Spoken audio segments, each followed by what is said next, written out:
은혜가 왕이 되는 인생이라는 제목으로 하나님 말씀 나누고자 합니다. 오늘부터 지금 여호수아를 읽었지만 구약 성경의 사사기를 나누려고 합니다. 사사기는 사사들의 이야기입니다. 사사하면 떠오르는 사사 혹시 있으십니까? 기드온, 삼손, 드보라 이런 분들이 사사였습니다. 그런데 사사는 좀 정체가 좀 애매합니다. 왕도 아니고 제사장도 아니고 목사 같은 느낌도 아니고 군대를 이끌기도 하고 말이죠. 사사는 재판장이라고 할 수도 있고 또 그냥 넓게 지도자다라고 할 수도 있을 겁니다. 그런데 사사가 무슨 일을 했느냐 보다도 또 사사가 어떤 지위에 있었느냐 보다도 사사를 보는 가장 중요한 관점이 있습니다. 그것은 하나님께서는 사사를 어떻게 보셨는가 하는 점입니다. 하나님께 있어서 사사는 하나님의 꿈이었습니다. 하나님이 꿈꾸셨던 사람, 하나님의 이상형 바로 사사였습니다. 하나님은 사사들이 이렇게 살았으면 좋겠다라는 기대를 갖고 있었던 사람입니다. 그래서 세 가지입니다. 하나님으로부터 능력을 공급받고 세상 가운데 겸손하게 하나님의 나라를 이루어가면서 나아가 날마다 하나님과 관계 맺고 소통하며 살기를 바라셨습니다. 그래서 사사기를 보면 한편에서 흐르는 이야기의 핵심은 하나님의 시도가 보입니다. 하나님께서 많은 시도를 하십니다. 사람을 찾으십니다. 그래서 한 사람을 딱 발견하시면 하나님은 하늘 문을 여시고 주님의 영을 그에게 부으십니다. 그러면 하나님의 능력이 사사를 통해서 드러나는데 정말 이 세상에서는 듣지도 보지도 못했던 상상조차 할 수 없고 흉내낼 수도 없는 기적적인 일들까지도 하늘의 문이 열리니까 이 땅 가운데 일어나게 됩니다. 사사들을 보면서 우리가 발견할 수 있는 큰 교훈이 바로 여기에 있습니다. 그것은 바로 사사들뿐만 아니라 하나님께서는 우리도 그런 인생 살기를 원하신다는 겁니다. 하나님은 우리가 하나님으로부터 능력을 공급받고 세상 가운데 겸손하게 하나님의 나라를 이루어가면서 나아가 날마다 하나님과 관계 맺고 소통하며 살기를 바라십니다. 우리가 그러는 가운데 한 번 또 한 번 주님을 선택하고 하루 또 하루 거룩한 삶을 살고 그렇게 조금씩 세상과 구별되어 갈수록 주님은 영광 받으시고 기뻐하십니다. 우리가 그런 사람 되기를 바라신다는 말씀입니다. 그래서 사사기는 한편에서 보자면 하나님 편에서 보자면 바로 그 한 사람을 찾으시고 세우시는 하나님의 이야기입니다. 그러나 상대편인 인간, 우리 편에서 보면 주의가 달라집니다. 사사기는 그렇게 찾아내신 하나님의 사람들이 매번 실패하는 이야기입니다. 하나님의 기대와 달리 인간은 정말 얼마나 실망스러운지 모릅니다. 사사기를 읽으면 읽을수록 정말 인간의 추악한 민낯이 적나라하게 드러납니다. 아마 성경을 이렇게 세밀하게 안 보신 분들은 성경에 이런 내용이 있나 싶을 정도로 토막살인, 근친상간, 공금횡령, 존속살해, 집단강간 등등 불편한 내용들을 숨김없이 다 보여줍니다. 그래서 목사님들이 사사기를 잘 설교하지 않으십니다. 하신다고 해도 아주 일부만 발췌해서 아주 하이라이트, 영광된 부분만 뽑아가지고서는 설교하시고는 합니다. 그러니까 사사기를 읽으면서 우리는 부끄러움을 느끼게 됩니다. 나도 저럴 수 있겠구나라는 생각을 하게 됩니다. 하지만 그것을 부인할 수 없는 나의 내면의 현실이라고도 생각하게 되는 겁니다. 우리는 하나님의 은혜가 없다면 얼마든지 죄악된 인생으로 치달을 수도 있는 그런 사람이라는 사실을 기억하도록 성경에 기록해 둔 것입니다.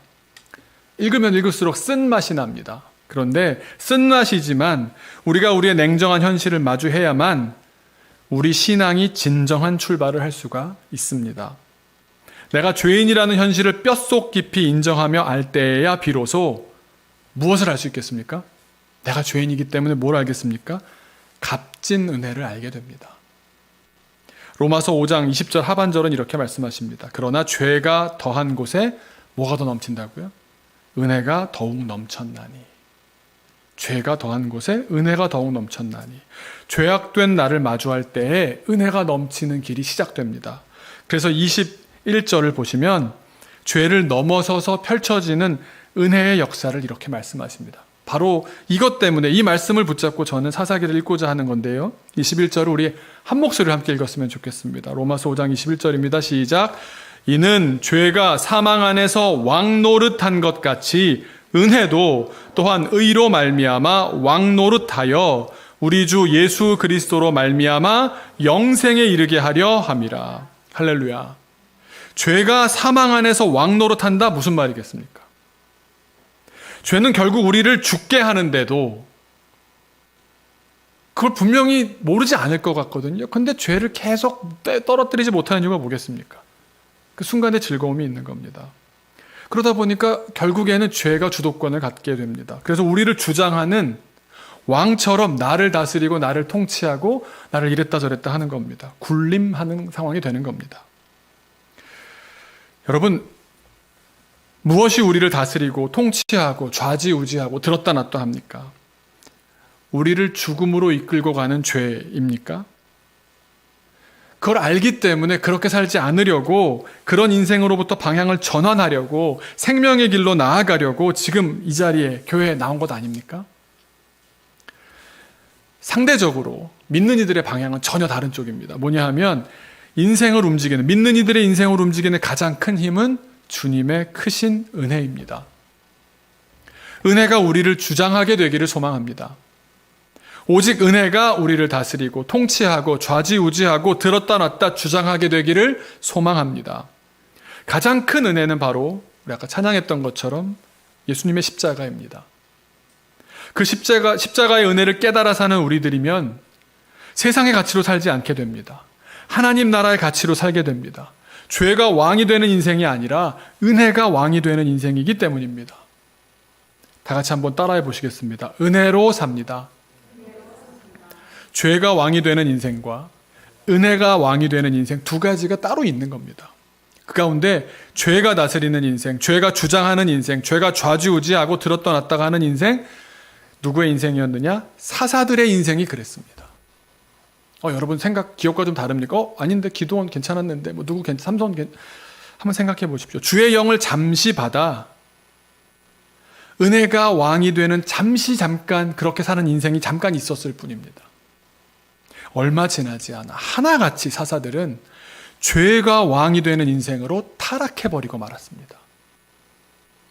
우리를 향한 하나님의 꿈은 그렇게 잠시만, 내가 영을 부을 때만 잠깐 반짝하는 그런 인생 사는 것이 하나님의 꿈이 아닙니다. 하나님의 꿈은 우리와 계속 함께하는 꿈입니다. 계속 성장하고 발전하는 꿈입니다. 우리가 주님께 받은 은혜에 감사하고 또 감사하며 그 은혜를 계속 곱씹고 새롭게 더 발견해가고, 그렇게 계속해서 은혜가 내 인생을 주장하는 인생을 살기를 주님께서 원하시는 겁니다. 그렇다면 은혜가 왕이 되는 인생, 은혜가 주장하는 인생 하면 누가 떠오르십니까? 사사기에 나오는 사사들이나 백성들은 반대의 경우죠. 죄가 왕이 되는 인생을 보여줍니다. 그런데 재밌는 것은 제가 설교 본문을 생각하면서 오늘 여호수아 이야기를 하기로 한 이유가 있는데요. 사사기 전체 내용의 바로 앞에 한 명과 사사기에는 나오지 않지만 다음 책에 나오는 한 명이 그 사이가 200년이거든요. 사사기가 200에서 250년이라고 하는데 사사기 바로 전에 한 명과 사사기 바로 후에 한 명은 은혜가 왕이 되었던 삶을 살았습니다.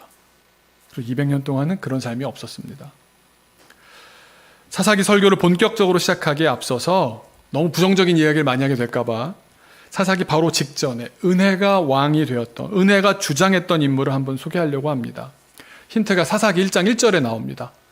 1장 1절에 나온다는 얘기는 과거와 현재를 이제 구분하는 시점이 나온다는 얘기겠죠? 1장 1절에 이렇게 됩니다.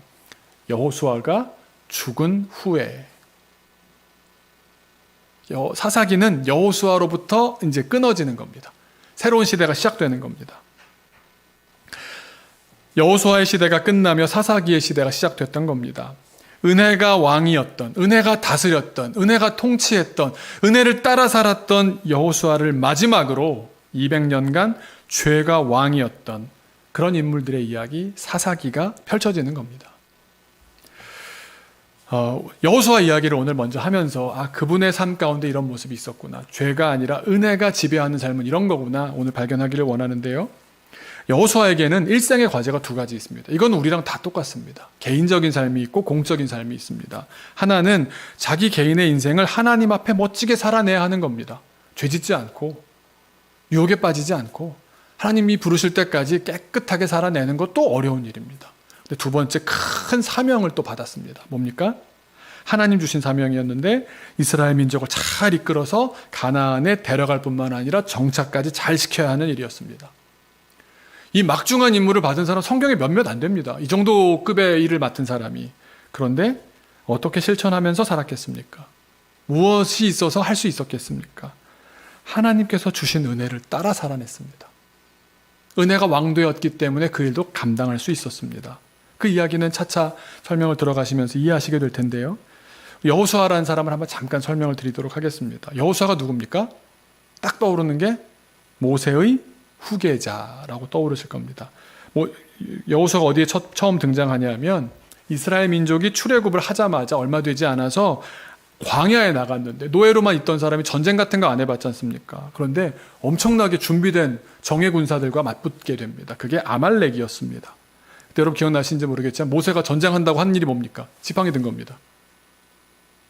이게 무슨 전쟁을 하겠다는 자세가 아니지 않습니까? 그런데 현장에서 손이 올라갈 때 저 이기다 공세적이 됐다가 손을 내리니까 또 수세적이 되는 그 과정의 그 현장에 있었던 군대 장관이 바로 여호수아였습니다. 그렇게 처음 성경에 등장합니다.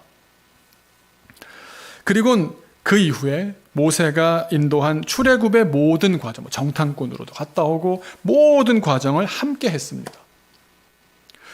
그러다 가나안을 이제 눈앞에 두게 되었는데 하나님께서는 모세를 가나안에 들어가지 못하게 하십니다. 허락하지 않으십니다. 그리고 여호수아에게 그 일을 맡기시는 겁니다. 스승 없이 혼자서 이 작업을 해내야 되는데 세 가지를 했어야 합니다. 가나안으로 들어가는 일도 했어야 했고 가나안의 여러 민족들을 정복하는 일을 했어야 했고 땅을 지파들에게 고르게 분배하는 일까지를 했어야 했습니다. 제가 그 전 과정을 다 설명할 수는 없지만 큰 사건 위주로 살펴보면서 은혜가 왕이 되는 사람, 은혜가 다스리는 사람은 이런 특징이 있더라 나눠보고자 합니다. 첫 번째 웨이메이커라고 썼는데요. 가나안에 들어가기 위해서 처음 어디로 무슨 일을 했어야 됐냐 하면 요단강을 건너가야 했습니다. 요단강을 물이 흐르고 있는 강입니다. 요단강을 건너야 했습니다. 강을 어떻게 건너겠습니까? 우리 상식이 동원되면 배가 필요할 것이고 다리가 필요할 것이고 무슨 공병부대가 필요한지 여러 생각을 할 수 있겠습니다만 하나님의 때에 하나님이 지시한 그 순간 하나님의 방법으로 우리의 상식이 아닌 그 방법으로 강물이 가로막고 있는 요단강에 발을 들였습니다. 그 방법이라는 것이 바로 언약궤를 맨 제사장들이 맨 앞에 서서 가는 겁니다. 그리고 따라가는 겁니다. 말이 안 되지 않습니까? 그런데 흐르던 강물이 멈췄습니다. 다 건너자 그 물이 다시 흘렀습니다. 은혜가 통치하는 사람의 특징은 앞서가시는 주님을 따라서 걸을 때 길을 내면서 걷게 된다는 겁니다. 우리 지난 시간에 시편 23편 말씀드리면서 다 기존에 있던 네레크라는 길이 아니라고 말씀드렸죠. 의의 길로 인도하신다의 그 길은 기존에 이미 있는 길이 아니라 마락이라고 그랬죠. 그건 없는 길입니다. 이미 이거 길이라고 인정되지 않는 길인데 그가 가면 길이 되는 겁니다.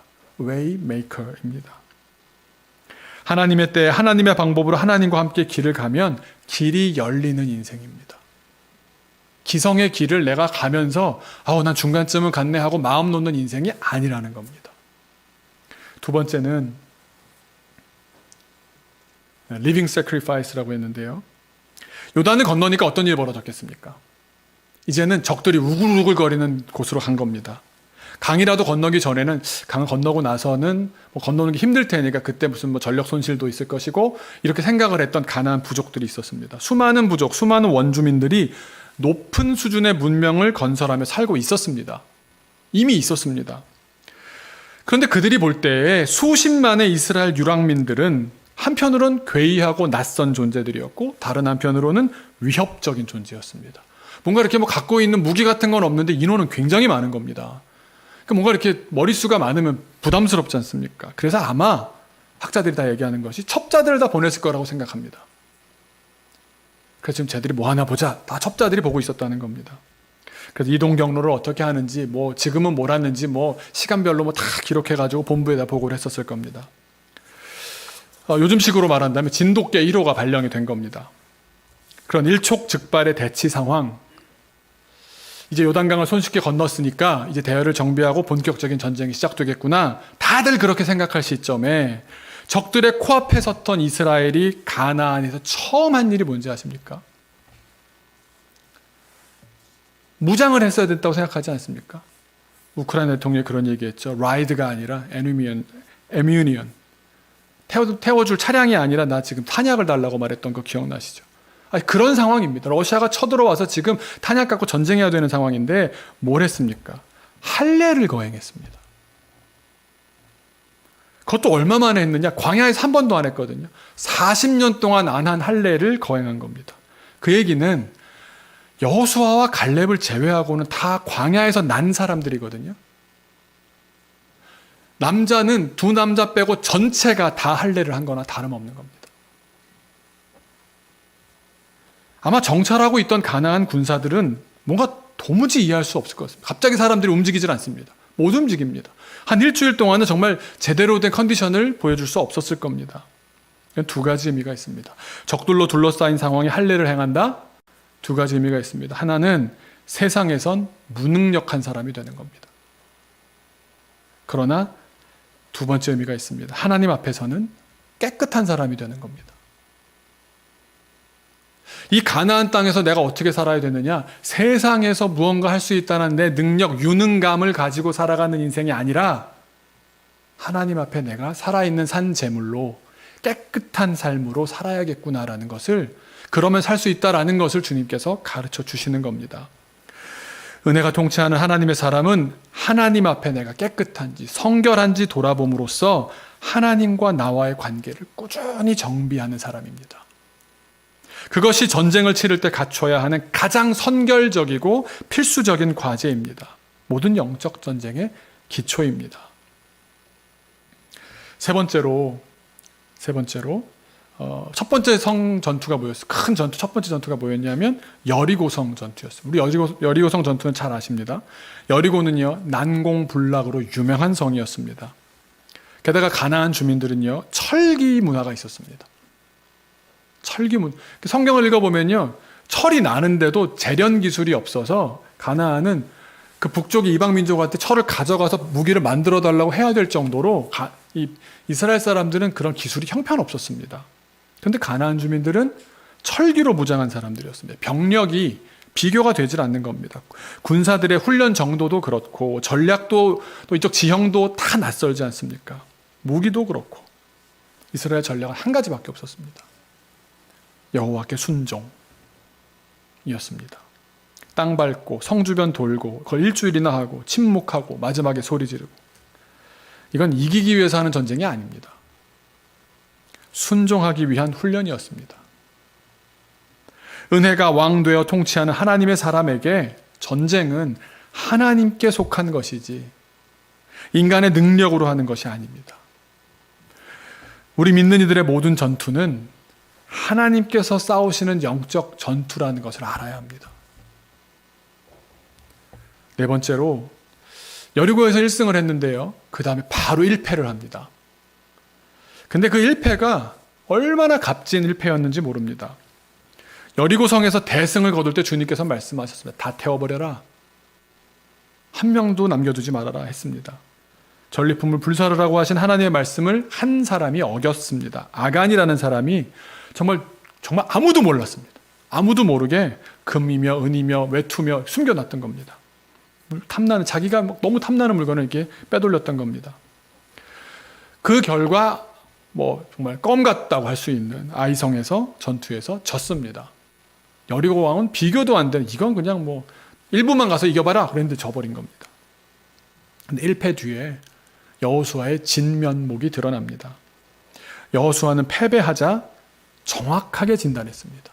왜냐하면 이 전쟁은 혈과 육에 대한 싸움이 아니거든요.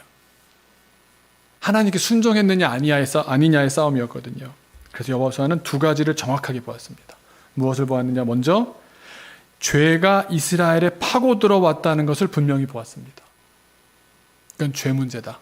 분명히 보았습니다. 또 무엇을 보았느냐? 하나님께서는 그 죄를 그냥 보아 넘기지 않는다는 것을 보았습니다. 바로 패배하게 하시지 않습니까? 죄가 들어온 것을 보았고 우리의 잘못이라는 것을 보았고 거기에 대한 하나님의 태도는 용납하지 않으신다라는 것을 보았던 겁니다. 그래서 죄에 대한 책임을 물으셔서 벌하셨기 때문에 아이성 전투를 패배하게 하셨다는 사실을 분명히 본 겁니다. 여러분, 우리가 고난을 당하면 고난이 가져온 결과적인 현상에 집중합니다. 죄와 벌 가운데 받은 벌에 마음을 온통 빼앗깁니다. 하지만 여호수아는 죄에 집중합니다. 하나님과의 관계에 집중하는 사람들은 결과적으로 내가 지금 겪게 되는 어려움에 집중하는 것이 아니라 그 어려움을 불러온 원인이 무엇인지를 찾아보게 됩니다. 하나님께서 사랑하는 자녀들에게 고난을 허용하시면서까지 절대 타협할 수 없는 죄에 대한 하나님의 마음이 보이기 시작한 겁니다. 여러분, 죄짓고는 하나님의 은혜를 통한 승리는 없는 겁니다. 우리가 그렇게 세팅해야 됩니다. 죄짓고는 하나님께서 무조건 난 용서받아야 돼, 난 사랑받아야만 되는 사람이, 이건 우리의 바른 태도, 그건 주님이 그렇게 하시면 하시는 거지 내가 그걸 주장할 수는 없는 것 아닙니까? 은혜가 왕되어 통치하는 사람의 진면목은 죄에 대해 타협하지 않는 겁니다. 그래서 여호수아는 발본색원합니다. 아간을 잡아다가 숨겨둔 전리품들을 찾아내어 하나님의 본디 명하신 대로 다 불살랐고 죄인 아간을 처단합니다. 죄에 대한 태도가 인생을 좌우합니다. 다섯 번째로 1승 후에 뼈아픈 1패를 당했던 여호수아는 죄에게 지지 않고 은혜를 구하기 위해서 죄를 발본색원했고 죄인을 처단했지 않습니까? 그 결과 패배 현장을 다시 갑니다. 아이성에도 졌는데 아이성으로 다시 가서 승리의 현장으로 바꿔놓습니다. 그때부터 몇 승을 했는지 아십니까? 혹시 아십니까? 22연승을 합니다. 제가 22연승하니까 딱 떠오르는 게 있더라고요. 그러니까 전체 가나안에 들어가서 정복 전쟁의 승패가 기록이 어떻게 되냐면요, 23승 1패입니다. 23승 1패. 23승 하면 저는 떠오르는 두 명의 인물이 있습니다. 한 명은 이순신 장군입니다. 이순신 장군은 몇 승입니까? 23전 23승입니다. 무패. 또 한 명이 있습니다. 프로야구 원년에, 얘기를 하면 옛날 사람이라고 그러실지 모르겠는데 박철순 선수라는 분이 있었습니다. 아십니까? 박철수 선수가 1승 2패 후 22연승을 했습니다. 첫 해에 24승까지도 패한 다음에 또 한 번 이겼나 봐요. 24승을 했는데요.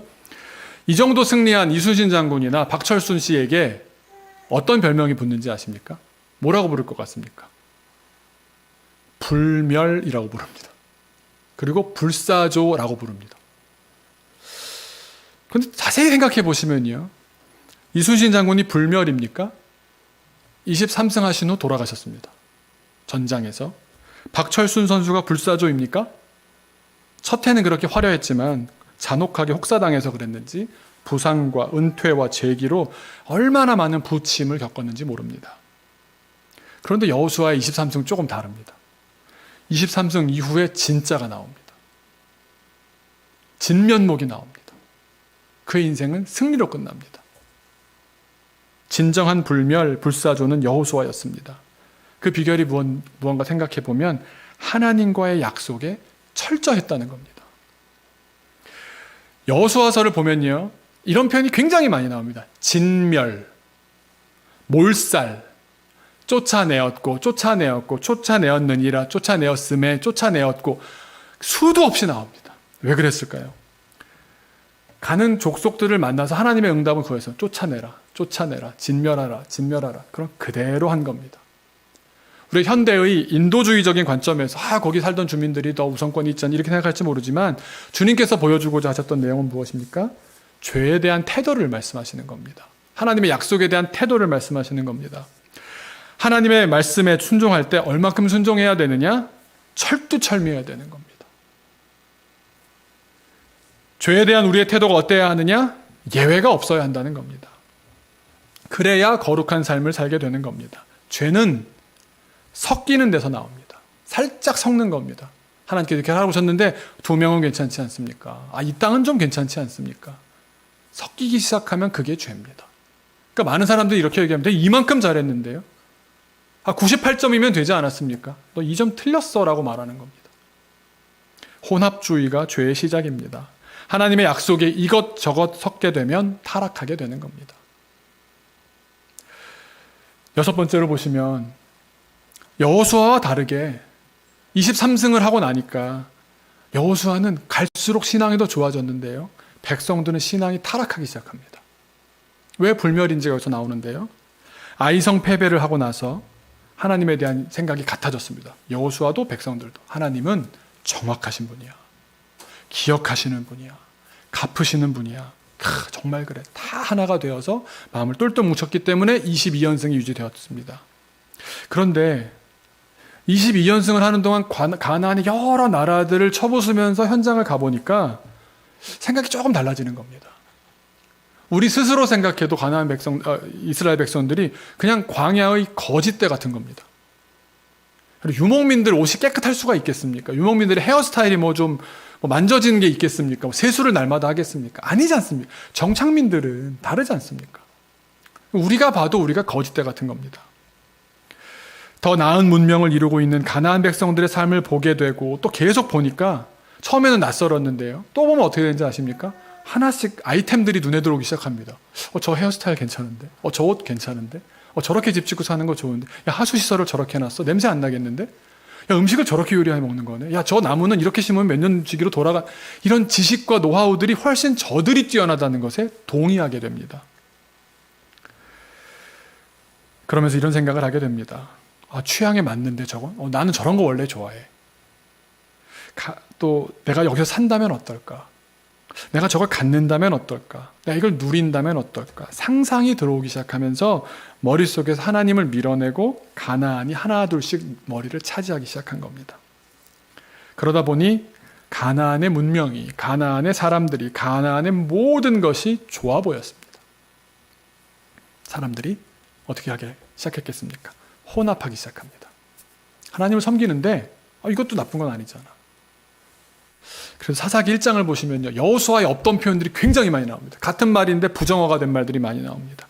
한번 1장만 한번 오늘 읽어보셔도 너무너무 재밌는 발견하게 되는데요. 말씀드렸는데 1장 1절이 여호와가 죽은 뒤지 않습니까? 어떤 일이 벌어지는지 아십니까? 여호수아 때는 정말 찾아보기 힘들었던 표현들. 쫓아내지 못하였음에, 쫓아내지 아니하였더라. 같이 사는 겁니다. 혼합주의가 가나안에 확실하게 들어왔습니다.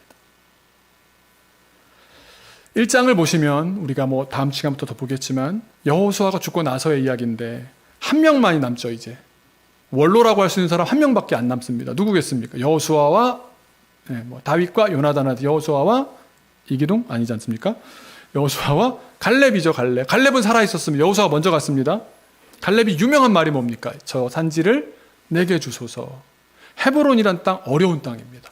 산지고요, 높은 땅이고요, 안악자손이라고 우리 신대원생들끼리 맨날 하는 말, 등치 큰 사람 보면 이현종 집사님 같은 분들 안악자손이라고 저희가 그러거든요. 덩치가 이만하고요, 힘 있어 보이고요, 손도 못 댈 것 같은 위압감이 느껴지는 사람들이 사는 땅에 80 노인네가 저 산지를 내게 달라고. 미친 거 아닙니까? 다 혼합하고 있을 때 갈렙이 그런 겁니다. 난 지금까지 인생 동안 80인생 사는 동안 하나님이 이기시는 걸 봤어. 은혜가 승리한다는 거 봤어. 나 은혜로 살 거야.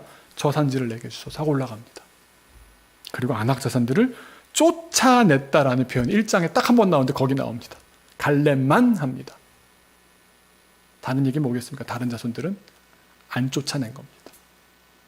능력이 안 되었는지 마음이 허락을 안 했는지 모르겠지만 함께 사는데 심리적으로 정서적으로 동의가 이루어지고 있었던 겁니다. 여호수아는 어땠습니까? 여호수아가 죽기 전에 정말 어떻게 보면 여호수아 같은 지도자가 정말 다시 있을까 싶습니다. 왜냐하면 전쟁행도 잘했고 율법적인 면이나 모든 면에서 뛰어났던 사람입니다. 그리고 전적이 23승이니까 가나안에서 23승 유일하지 않겠습니까? 가나안의 모든 족속들이 이름만 들어도 벌벌 떨었습니다. 그래서 막 거짓말하고 우린 이 동네 사람 아니라 그런 사람들이 있었지 않습니까?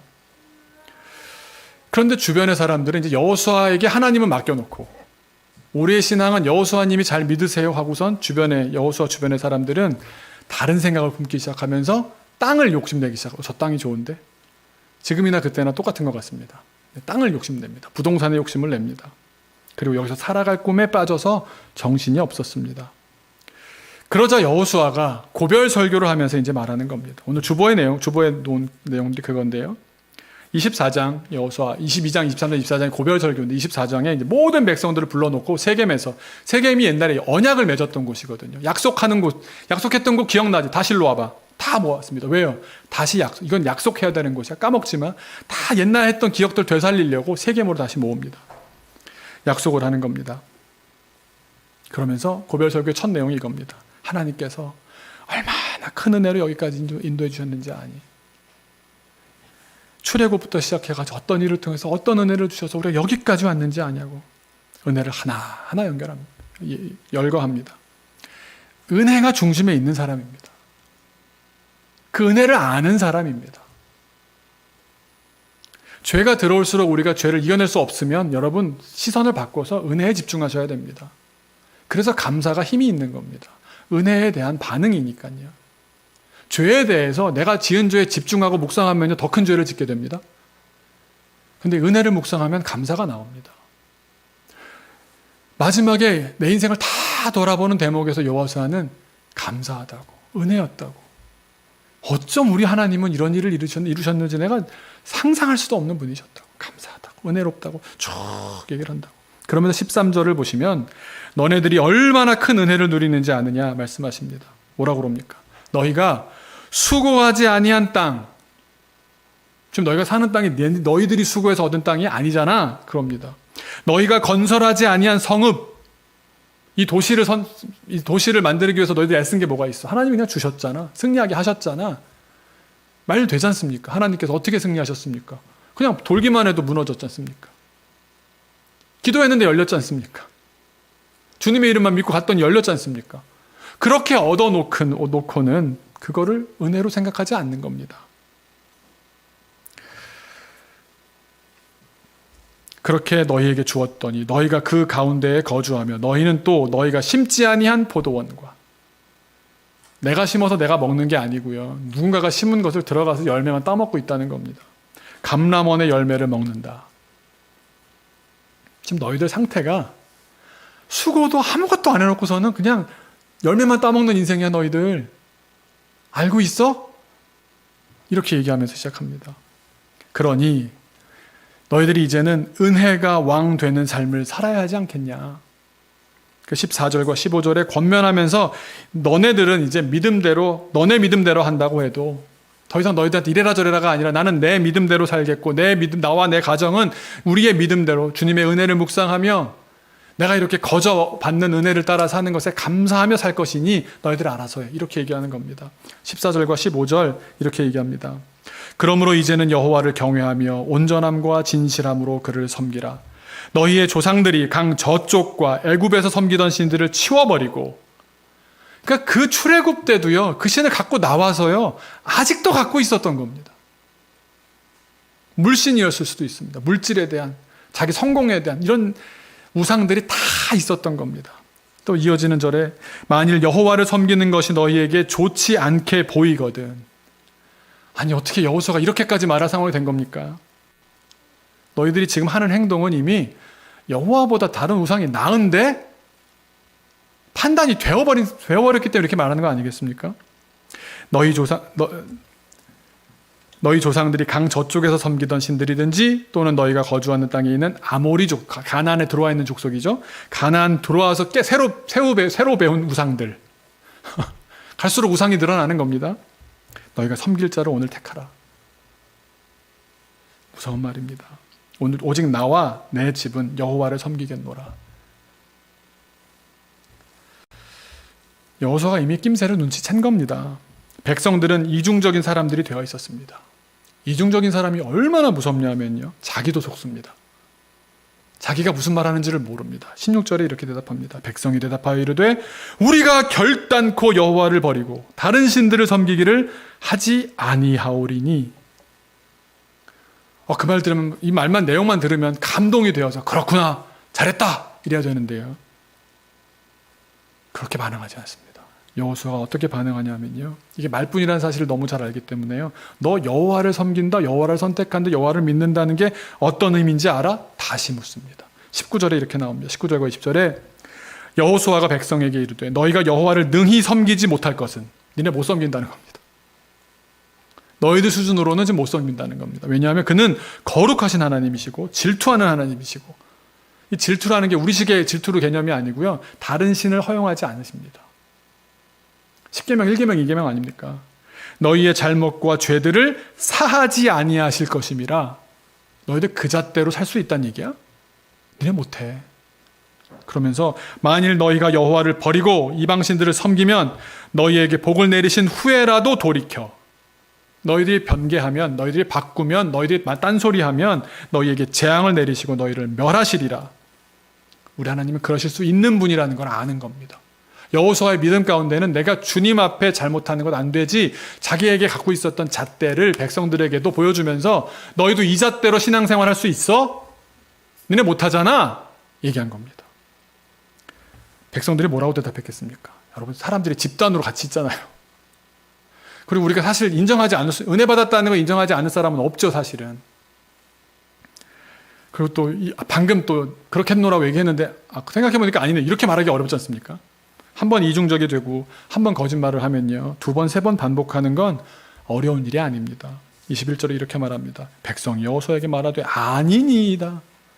아니니이다. 우리가 여호와를 섬기겠나이다. 아마 여호수아 마음이 착잡했을 것 같습니다. 이렇게 말해도 백성들이 얼마나 말장난하듯이 생각하는, 자기는 아니라고 하지만 여호수아 보기에는 말장난으로 보이는 겁니다. 그렇기 때문에 25절부터 보시면 세겜이라는 공간을 통해서, 세겜이라는 장소에서 언약을 맺었던 것도 예전의 약속을 하나님이 그 약속한 대로 지켜주셨다라는 것을 기억하게 하기 위해서 또 율례와 법도를 정하고 이제 시각적으로 보이게 하는 겁니다. 책에 기록하고 돌비석을 세우고 또 유명한 나무 밑에다 이렇게 보여주는 겁니다. 오며 가며 볼 때마다 생각하라고. 사람이 무서운 게 뭔지 아십니까? 보고 싶은 것만 봅니다. 마음이 그 약속에 안 가 있으면요, 아무리 큰 돌비가 있어도 안 보면 그만이거든요, 사람은. 마음이 죄인인 것이 문제입니다. 그 마음까지는 어떤 서약으로도, 어떤 율례로도, 어떤 돌비석 아니라 타이타늄 뭘로 해도 안 되는 겁니다. 이런 모습을 보면서 저는 계속 괴로운 게 뭐냐면 여호수아의 참담한 마음이 느껴집니다. 백성들이 이중적이라는 사실, 얼마든지 돌아갈 것이라는 사실, 지금 이미 앞으로 펼쳐질 세계가 우리가 이후 읽어보게 될 사사기의 비참한 현실이 닥쳐오고 있구나라는 불안한 예감이 느껴지는 것만 같습니다. 그 31절을 보시면, 31절 한번 보여주시겠어요? 네. 여호수아의 워낙 강력한 리더십이 있었기 때문에 언제까지 버티느냐? 여호수아가 사는 날 동안, 그리고 여호수아 뒤에 생존한 장로들, 여호수아를 직접적으로 알고 있었던 사람들 있지 않습니까? 그걸 직접적으로 아는 사람들이 세상에 있는 동안만 여호와를 섬겼습니다. 그 세대가 끊어지자 사사기가 시작됩니다.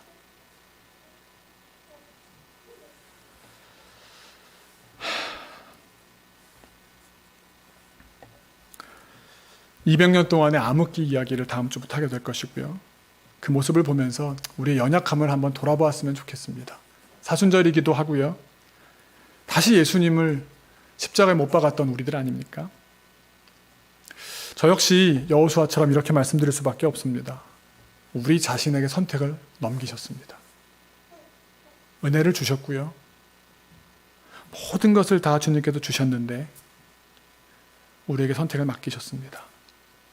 그리고 우리는 또 우리 자신도 속이는지 모릅니다. 입으로만 순종하는지 모릅니다.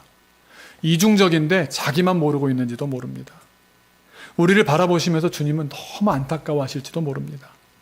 그리고 우리는 나도 모르는데, 나도 나를 속였는데 다른 사람이 어떻게 나를 알겠습니까? 다 속일 수 있을 겁니다. 목사 못 속이겠습니까? 그것도 목사라고, 또 영적인 지도자라고 강제하지도 못하는 세대 아닙니까? 그냥 저 스스로 이 설교를 하면서 저에게 다짐하는 겁니다. 나부터, 나와 내 가정부터 여호수아처럼 살아야 되는구나. 하나님께서 선택을 우리에게 맡기셨습니다. 하나님을 선택한다면 하나님께서는 여호수아에게도 그러셨듯이 실패한다고 해도 다시 일어설 기회를 주시고 1패한 뒤에 22승을 이어가게 할 뿐만 아니라 그 뒤에도 나는 그 실패 가운데 주님이 죄를 멀리했을 때 다시 세워주시는 은혜를 맛보았기 때문에 나는 절대로 주님을 떠나지 않겠다는, 다 왕으로 세울 만한 그런 상황 아니었습니까? 정말 이 여호수아의 은혜는요, 왕이 됐다고 하면 사사기가 필요 없습니다. 왕정시대로 바로 갔고요. 사사기에 보면 맨날 이때 이스라엘에 왕이 없으므로 계속 얘기 나오거든요. 근데 정녕 왕이 없는 게 문제입니까? 마음에 다른 왕이 있는 게 문제입니다. 하나님을 나의 왕으로 인정하지 않는, 하나님의 은혜만 있으면 나는 살 수 있다는 하나님을 왕으로 인정하는 중심이 없는 것이 문제입니다. 그걸 너무나 잘 알았기 때문에 여호수아는 왕에 오르지 않습니다. 왕 위에 오르지 않습니다. 여호수아 옆에 말 한마디 하면 다 듣지 않았겠습니까? 그 권위가 하늘을 찌르지 않았겠습니까? 반대할 사람 한 명이라도 있었겠습니까? 여호수아가 나 왕 좀 해볼까? 쟤네들처럼 가나안 족속들처럼 나도 좀 왕으로 좀 세워봐. 다 아멘 아멘 했을 겁니다. 그런데 하나님 앞에 그 순간까지 서 있었습니다. 왜냐하면 1패를 해보니 주님은 너무나 정확하신 분이셨습니다. 주님은 너무나 철저하신 분이셨습니다. 다 기억하시는 분이시고 내 잘못도 잘못대로 갚으시되 내가 하나님께 대해서 마음 먹은 것도 그걸 귀히 여기시고 좋은 것으로 갚아주시는 분이기 때문에 하나님 앞에 끝까지 설 수 있었던 귀한 1패가 있었던 겁니다. 여러분, 주님 앞으로 나아오십시오. 여호수아라고 처음부터 그렇게 훌륭한 사람이 었겠습니까? 실패합니다. 리더십에 한계가 있고요. 하지만 그때 갈렙과 같은 좋은 친구를 붙여주시기도 하시고요. 상상할 수 없는 일들을 통해서 만들어 가시는 겁니다. 만드실 수 있도록 토기장이가 진흙을 보고 어떻게 생각하겠습니까? 진흙이 그렇게 만드시면 안 되죠. 그게 아니라 전 그냥 진흙입니다. 토기장이의 손대로 마음대로 나름 빚으십시오. 그게 바른 자세 아니겠습니까? 주님 앞에 우리가 그렇게 나를 내어드릴 수 있기를 소망합니다. 안타깝게도 다음 주부터는 사사기의 한 명 한 명 인물을 보면 우리의 현주소가 너무 드러나서 가슴 아프지만 그 현장에서부터 우리가 주님을 앙망하게 되기를 소망합니다. 주님과 더욱 깊어지고 우리 죄악된 현실을 돌아보는 이번 사사기 사순절 기간이 되었으면 좋겠습니다. 잠시 기도하겠습니다. 주님, 우린 연약합니다. 나이 들고요. 약해지고요. 쓰러질 것이고요. 내 몸의 기능을 내가 다 주관할 수 없기 때문에 어디 한 군데만 잘못돼도요, 넘어지고 세상에서 숨을 거둘 수도 있습니다. 하지만 주님은 함께 하신다고 약속해 주셨고 강하고 담대하라고 약속을 받아서, 그래요, 주님이 강하라고 그러셨으면, 담대하라 그러셨으면 하나님 방법이 있겠죠. 여호수아 그 마음으로 살았습니다. 그리고 그 여호수아는 끝까지 주님 앞에 그렇게 살 수 있었습니다. 실패가 없었던 것 아니고요. 답답한 마음 안 들었던 것 아니고요. 다른 사람들한테 강제해서라도 어떻게든 해보고 싶다고 해서 선을 넘고 싶었지만 알았습니다. 나는 주님이 아니라고. 나는 왕도 아닐 뿐만 아니라 하나님도 아니고 나는 그저 늙어서 죽어가는 한 생명일 뿐이라고. 주님이 걷어가시면 그냥 없어져 버리는 사람이라고 여호수아는 너무 잘 알았습니다. 주님, 우리도 그렇습니다. 연약하고요. 쓰러집니다. 하지만 주님이 강하고 담대하라 하신 그 말씀 들고 여호수아처럼 살아보렵니다. 우리의 연약함을 마주하는 일에 뒷짐지지 않게 하여 주옵시고 듣고 싶은 것만 듣고 보고 싶은 것만 보면서 내 입맛 따라 살아가다가 결국 탈나는 인생 안 되고 주님 기뻐하시는 말씀, 주님이 꼭 들으라 하시는 말씀 귀 기울여 듣고 바른 길 가는 우리들 되게 하여 주옵소서. 하나님의 신실한 친구 되기 원합니다. 주님과 함께 끝까지 그 길 잘 갈 수 있는 믿음의 종들 다 되게 하여 주옵소서. 감사드리며 예수님의 이름으로 기도하옵나이다. 아멘.